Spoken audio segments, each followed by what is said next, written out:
আসসালামু আলাইকুম। আমি সাগর বাংলাদেশি। আশা করছি আপনারা ভালো আছেন। আমি একটু ঘুরে দেখতে আসলাম।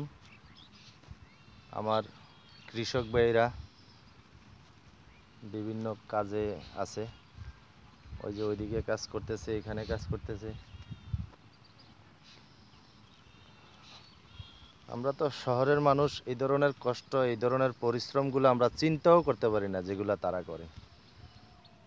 যাই হোক, আমি এই ব্যাপারে কিছু বলতে চাই না। আমি একটু জায়গাটা শুধু দেখাইতে চাই। হ্যাঁ,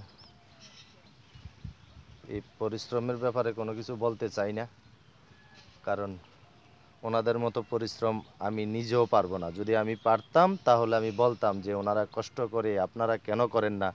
যেহেতু আমি নিজেও এত পরিশ্রম করতে পারি না, সেহেতু আর এই ব্যাপারে বলে কোনো লাভ নাই। কারণ রাসূল সাল্লাল্লাহু আলাইহি সাল্লাম বলেছেন, আপনি যেটা পারেন না সেটা অন্যকে বলতেও পারবেন না। আপনি নিজে আগে ছুরি ছাড়েন, তারপরে অন্যকে ছুরি ছাড়ার জন্য পরামর্শ দেন।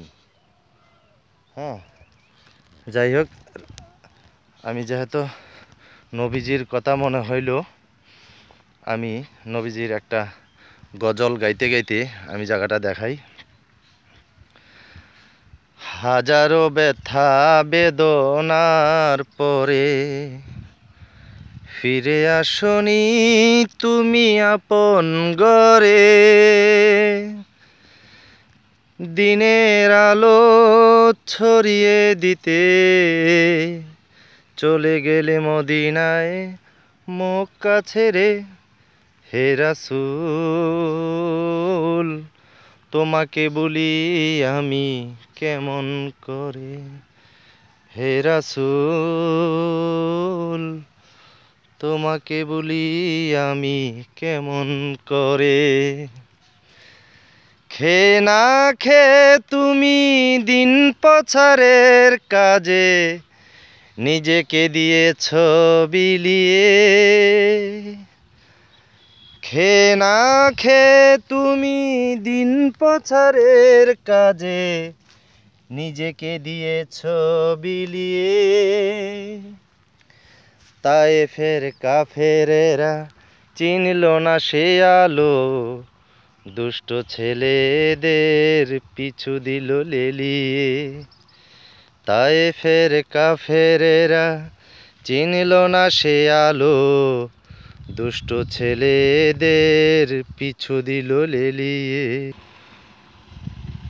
পাথরের আঘাতে ক্ষত বিক্ষত হয়ে সারা শরীর থেকে রক্ত ঝরে। হে রাসূল, তোমাকে বলি আমি কেমন করে। হাজারো ব্যথা বেদনার পরে ফিরে আসনি তুমি আপন ঘরে। এই যে আমার ভাইয়েরা ঘাস কাটটা এখানে রাখিয়া গেছে, আর এই দেখেন, আহা কত সুন্দর স্কিনের পানি।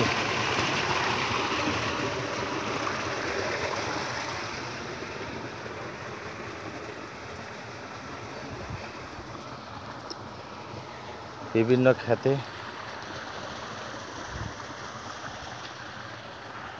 স্কিনের ঘর।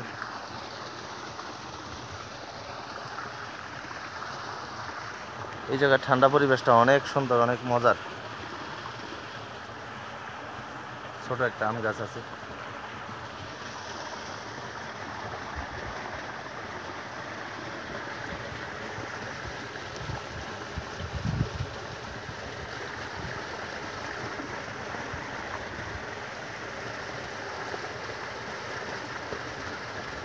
ছই গাছ, লাউ গাছ, বেগুন গাছ, বিভিন্ন রকমের কত কিছুর নাম বলবো। কত সুন্দর সুন্দর ফল ফুল, তরি তরকারি,